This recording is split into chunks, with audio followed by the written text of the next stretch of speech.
दोस्तों, आप सबको मसीह में सलाम। आज हम बात करेंगे प्राचीन ओलंपिक गेम्स की। वो गेम्स जो आज के ओलंपिक गेम्स की जड़ है। कब शुरू हुए थे ये गेम्स, इनमें कौन कौन से खेल खेले जाते थे और सबसे इंटरेस्टिंग बात, बाइबल में इनका जिक्र कहाँ मिलता है। अगर आप मेरे चैनल पर नए हैं तो प्लीज़ सब्सक्राइब कर लीजिए, बेल आइकन दबाइए और कमेंट्स में बताइए कि आपकी फेवरेट बाइबल वर्स कौन सी है और आपको क्या इसके बारे में मालूम था। तो डाइव करते हैं हिंदी में।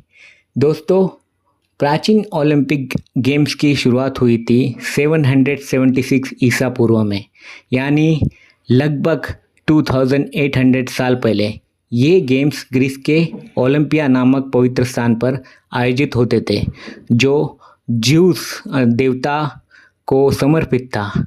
पहला रिकॉर्डेड इवेंट था एक साधारण फुट रेस, सिर्फ 192 मीटर का स्प्रिंट, जिसे स्टेडियम कहा जाता था।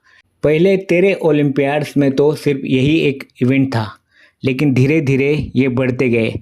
हर 4 साल में ये होते थे और इन्हें ओलंपियाड कहा जाता था, जो ग्रीक कैलेंडर का बेसिक यूनिट भी बन गया। ये सिर्फ स्पोर्ट्स नहीं बल्कि एक धार्मिक फेस्टिवल था जहाँ हज़ारों लोग आते थे। कल्पना कीजिए, तब कोई सोशल मीडिया नहीं था, लेकिन इवेंट पूरे ग्रीस को जोड़ता था। और हाँ, सिर्फ फ्री बॉर्न ग्रीक मैन ही इसमें पार्टिसिपेट कर सकते थे। महिला और स्लेव को इसमें एंट्री नहीं मिलती थी और वो पार्टिसिपेट नहीं कर सकते थे। अब आते हैं फन पार्ट पर।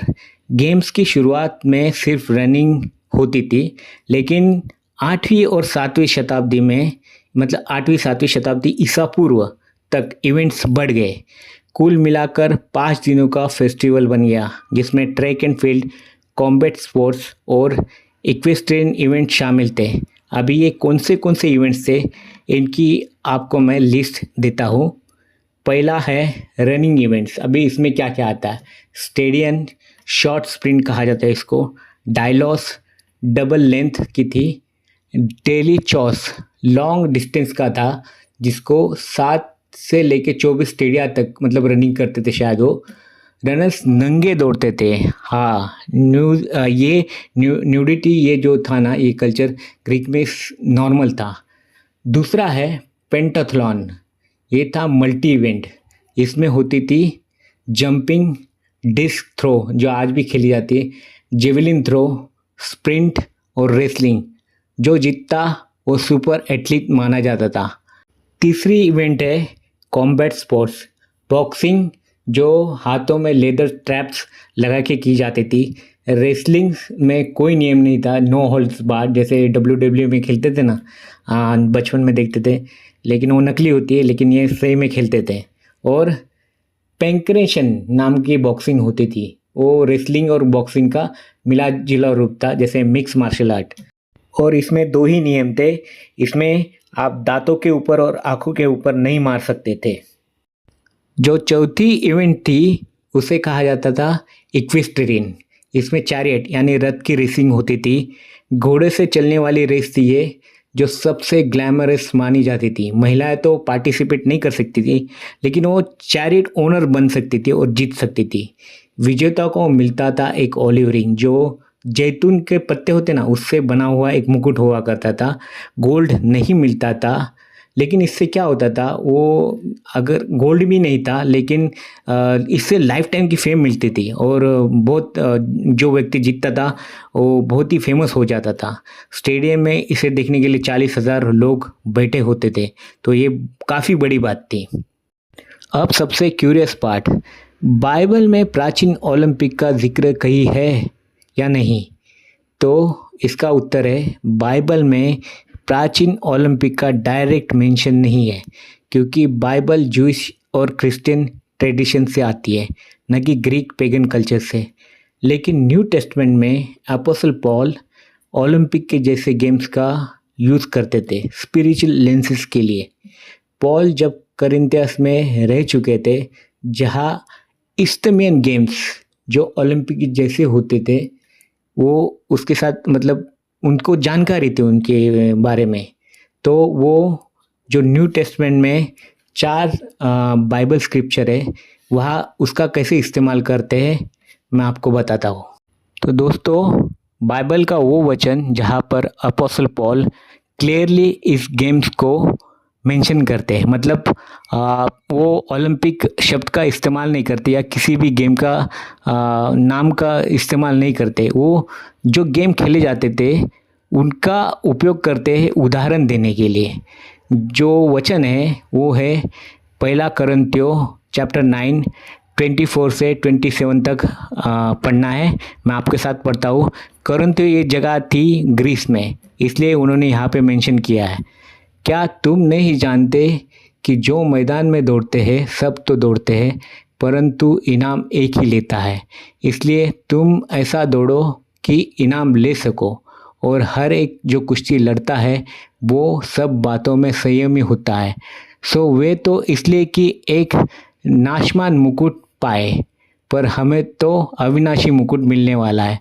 सो मैं इस रीति से दौड़ता हूँ जैसे अनिश्चित नहीं, और इस रीति से मुक्केबाजी करता हूँ जैसा हवा पर मारा नहीं करता, परंतु मैं अपनी देह को मारता कुटता और वश में लाता हूँ, कहीं ऐसा ना हो कि औरों को प्रचार करने के बाद मैं आप ही निकम्मा ठहरूं।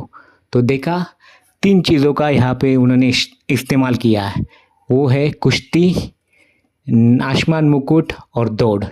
किस तरह उन्होंने जो गेम्स होते थे उसमें से शब्द लिए और उन्होंने उस पत्री में, कुरिन्थियों की पत्री में यूज़ किए, क्योंकि उनको मालूम था ये जगह ग्रीस में थी और ये गेम्स वहाँ बहुत फेमस थे। तो उनको एज ए एग्जाम्पल वो यूज़ करते इस वचन में। और बाइबल में दूसरा वचन है फिलिप्पी के पत्री में, जहाँ पर पौलुस ऐसे ही शब्दों का इस्तेमाल करते हैं। वो है फिलिपियों का 3 अध्याय 13 से 14 तक मैं पढ़ता हूँ, आप भी पढ़िए।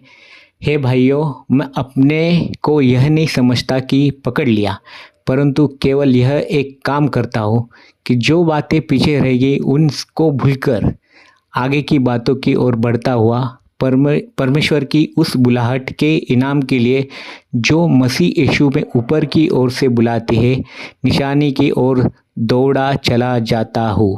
यहाँ पर भी उन्होंने एक वर्ड इस्तेमाल किया, निशाने की ओर दौड़ा चला जाता हूँ। तो क्लियरली यहाँ पर भी वो उसी कल्चर का, जो गेमिंग कल्चर था एंशिएंट ग्रीस में, जहाँ पर भी वो राज करते थे, पूरा वहाँ पे वो फैला हुआ था। तो यहाँ पर भी उस शब्द का वो इस्तेमाल करते हैं। तीसरा वचन जहाँ पर प्रेरित पौलुस ऐसे ही शब्दों का इस्तेमाल करते हैं, मैं आपके लिए पढ़ता हूँ। 2 तीमुथियुस 4 अध्याय 7 से 8 तक आप भी पढ़िए। मैंने अच्छी कुश्ती लड़ी, मैंने अपनी दौड़ पूरी कर दी, मैंने विश्वास की रखवाली की है। अब उसके बाद मेरे लिए धर्म का वह मुकुट रखा हुआ है, जिसे प्रभु जो धर्मी और न्यायी है मुझे उस दिन देगा, और न केवल मुझे परंतु उन सबको भी जो उसके प्रकट होने से प्रेम रखते हैं। तो आपने देखा, साफ यहाँ पे 3 शब्दों का इस्तेमाल किया है, कुश्ती लड़ी और दौड़ पूरी कर दी और वह मुकुट रखा हुआ है। तो 3 शब्दों का इस्तेमाल किया जो इस खेल से जुड़े हुए थे, और किस तरह खूबसूरती से उन्होंने लिखा है और इन शब्दों को उदाहरण की तरह उनको इस्तेमाल किया है।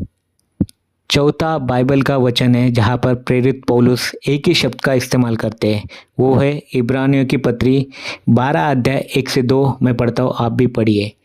इसलिए जबकि गवाहों का ऐसा बड़ा बादल हमको घेरे हुए है, तो आओ हर एक रोकने वाली वस्तु और उलझाने वाले पाप को निकाल फेंके, और वह दौड़ जो हमारे आगे धरी है धीरज के साथ दौड़े, और विश्वास के कर्ता और सिद्ध करने वाले यीशु की ओर ताकते रहे, जिसने उस आनंद के लिए जो उसके आगे था लज्जा की परवाह न करके क्रूस का दुख सहा और सिंहासन पर परमेश्वर के दाहिने जा बैठा।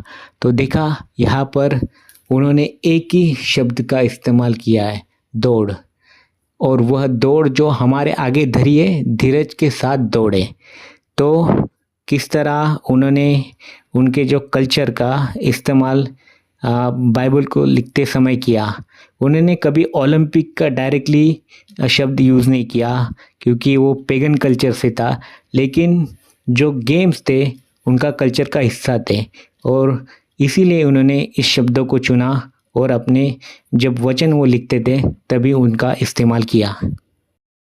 तो दोस्तों, मैं उम्मीद करता हूँ कि मैंने इस वीडियो में आपको बहुत सारी ओलंपिक के बारे में और क्या ओलंपिक का ज़िक्र बाइबल में किया गया है, इसकी पूरी जानकारी मैंने आपको दे दी है। ओके, अगर आपको मेरा वीडियो पसंद आया तो प्लीज़ कमेंट में बताएं, लाइक करें, शेयर करें। प्रभु यीशु मसीह आपको आशीष दे। आमीन। मसीह में सलाम। फिर मिलते हैं।